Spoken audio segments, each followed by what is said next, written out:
নমস্কাৰ, সুপ্ৰভাত। সকলোকে স্বাগতম জনাইছোঁ।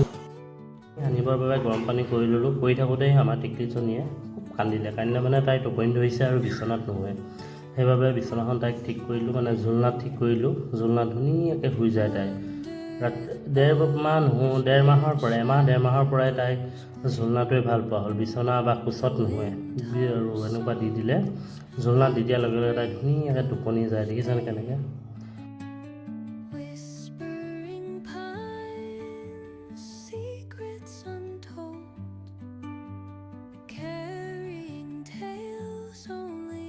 খুৱাই আছে আৰু মই ভাবিলোঁ যে আটাখিনি মঠি লওঁ। তাৰ বাবে অকণমান গৰম পানীত অকণমান নিমখ আৰু অকণমান পাতল চেনি দিলোঁ, যিহেতু আটাখিনি মঠোতে বহুত ভাল হয় আৰু ৰুটিখিনি বৰ ধুনীয়া কোমল হয়। আটাখিনি ভালদৰে মঠি ল'লোঁ, দেখিছেনে? এনেকৈ হেঁচি মঠিব লাগে, যিহেতু আমাৰ ৰুটি প্ৰায় ৰাতিপুৱা ব্ৰেকফাষ্টত ৰুটিয়ে খোৱা হয়। ৰুটিৰ লগত ভাজি বুলিবলৈ ফুলকবি, যোৱাকালি আনিছিলোঁ ফুলকবি, আলু আৰু মূলা। ফুলকবি, মূলা আৰু আলু দুটামান মিক্স কৰি দিম, যিহেতু ছোৱালীজনীয়ে মূলাটো খাই বৰ ভাল নাপায়, খাবলৈ গ'লে। ধুনীয়াকৈ ধুই ল'লোঁ চফাকৈ। তাৰপিছত অলপ বইল কৰি দিওঁ, যিহেতু বইল কৰাৰ পিছত আটাখিনি ডোখিনি কোমল হ'লে ধুনীয়াকৈ বেলিবলৈ গোল হয় আৰু বেলিবলৈ ভাল। এয়া দেখিছেনে? দি দিয়াৰ পিছত কি ধুনীয়াকৈ ফুলি আহিছে ৰুটিবোৰ। এনেকুৱা হ'লে খাই বিৰাট টেষ্টি হয় ৰুটিৰ ক্ষেত্ৰত। আৰু ৰুটিবোৰ আমি তেল প্ৰায় দিয়া নহয়।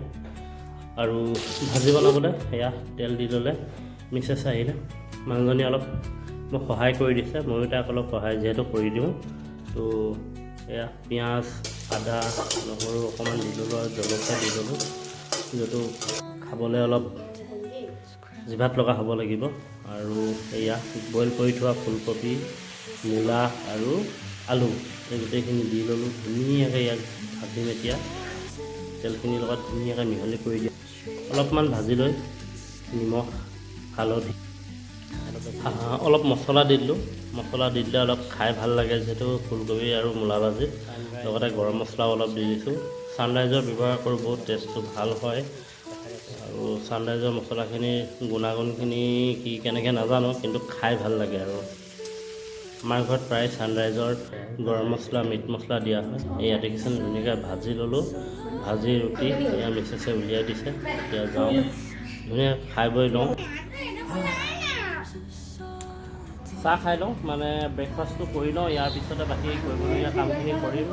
এয়া আমি ব্ৰেকফাষ্ট কৰা চাইডকে দেখিছোঁনে? মানে আমাৰ বাৰান্দাটো আমি চিৰিত কৰিছোঁ।